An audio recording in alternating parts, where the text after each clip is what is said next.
नमस्कार दोस्तों, आज बड़ा खुशी का दिन है, बहुत मस्ती का दिन है और हो भी क्यों नहीं है।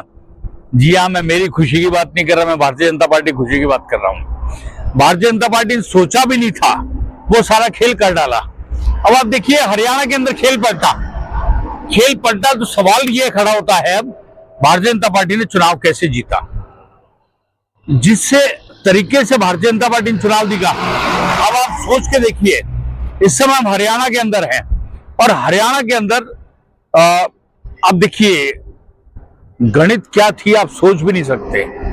तीसरी बार भारतीय जनता पार्टी की सरकार, यानी किसी भी एक पार्टी की सरकार तीसरी बार बनना अपने आप में रिकॉर्ड है। क्यों बनी, इस गणित को समझिए आप। देखिए, सबसे पहली बात तो भारतीय जनता पार्टी ने अपने 15 विधायकों के टिकट काट दिए। उसमें बड़ा हल्ला मचा के विधायकों के टिकट काट दिए, अब क्या होगा, कब क्या होगा। भारतीय जनता पार्टी के नेतृत्व वाले नेताओं चुपचाप बैठे रहे। फिर दूसरा खेल किया भारतीय जनता पार्टी ने, 23 नए चेहरे मैदान में उतार दिए और 23 नए चेहरों में भी वो चेहरे शामिल हैं जो 2019 के चुनाव में हारे थे, उनको मौका नहीं दिया। यानी एंटी इनकम्बेंसी फैक्टर का जो खेल हो रहा था, जिसको लेकर कांग्रेस बहुत ज्यादा हल्ला मचा रही थी, भारतीय जनता पार्टी ने 1 सेकंड के अंदर उसको बिल्कुल साफ कर दिया कि अब किसके खिलाफ एंटी इनकम्बेंसी फैक्टर है। अरे एंटी इनकम्बेंसी फैक्टर होता है विधायकों के खिलाफ, सांसदों के खिलाफ, पार्टी की विचारधारा के खिलाफ नहीं होता है। पार्टी ने वो काम कर दिया। अब आप देखिए, जब रिजल्ट आए, कल रिजल्ट आए, तो जिन 23 नए चेहरों को बदला गया, उसमें 70% नए चेहरे ऐसे थे जो जीत कर अब हरियाणा विधानसभा में बैठेंगे। जिन 15 विधायकों के टिकट काटे, उनमें से 12-13 ऐसे विधायक हैं जो नए चेहरे थे, वो जीत कर आ गए। अब आप सोच कर देखिए, 3 सीटें ऐसी थी, मुख्यमंत्री नायब सिंह सैनी समेत, जिनके सीट बदले नायब सिंह सैनी जीत कर आ गया। यानी मुख्यमंत्री फिर हरियाणा का कोई, नायब सिंह सैनी। भारतीय जनता पार्टी ने दूसरा खेल सबसे बड़ा किया।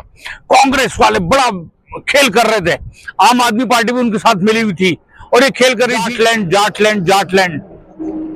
भारतीय जनता पार्टी ने हरियाणा की जो 27% जाटों की सीट है, उसमें सोनीपत, झज्जर और रोहतक, तीनों जिलों की सीटों पर इस तरीके से सुपड़ा साफ किया है, आप सोच भी नहीं सकते। और भारतीय जनता पार्टी ने अपना कब्जा जमाया है, जाट जो बैंक है उसके अंदर भी अपनी घुसपैठ कर ली। इसके अलावा भारतीय जनता पार्टी ने सबसे बड़ा काम किया कि जो नॉन जाट थे उनको साधने का काम किया, और नॉन जाट को साधने का काम किया तो वो वोट आ गए उनके पास में। और उसके बाद में जाटों के अंदर ही अंदर घुसपैठ करी, क्योंकि जो किसान आंदोलन था प्रायोजित था, आम आदमी पार्टी और कांग्रेस का आंदोलन था। किसानों को जितना बड़ा नुकसान इन्होंने किया है 3 कृषि कानूनों का विरोध करके, किसान की अब समझ में आ गया। फिर दूसरा विरोध किया, जवान किसान। अरे भाई, आपने जो स्थिति देखी वो देखिए, क्या विरोध चल रहा था। लेकिन अग्निवीर के अंदर पेंशन वाली सरकारी नौकरी लाकर भारतीय जनता पार्टी ने ऐसा इनका हवा बुझाया कि समझ में इनको नहीं आया। बहरहाल स्थितियां सामने थी। फिर दूसरी बात, कांग्रेस को गुमान था, बहुत बड़ा गुमान था ये।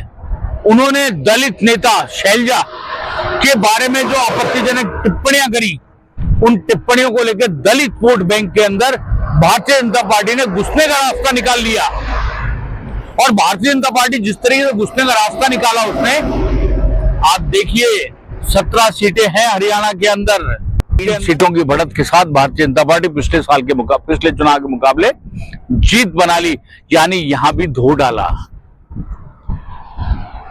यानी भारतीय जनता पार्टी के जीत के जो कारण थे, हरियाणा के लोगों ने भारतीय जनता पार्टी की सोच को, विचार को, देश प्रेम को, राष्ट्रभक्ति को जो तवज्जो दी, उसको कांग्रेस समझ नहीं पाई। और यही कारण है कि भारतीय जनता पार्टी ने रिकॉर्ड तोड़ तीसरी बार हरियाणा में सरकार बनाई। आप बने रहिए हमारे साथ, हम आपको अपडेट देते रहेंगे।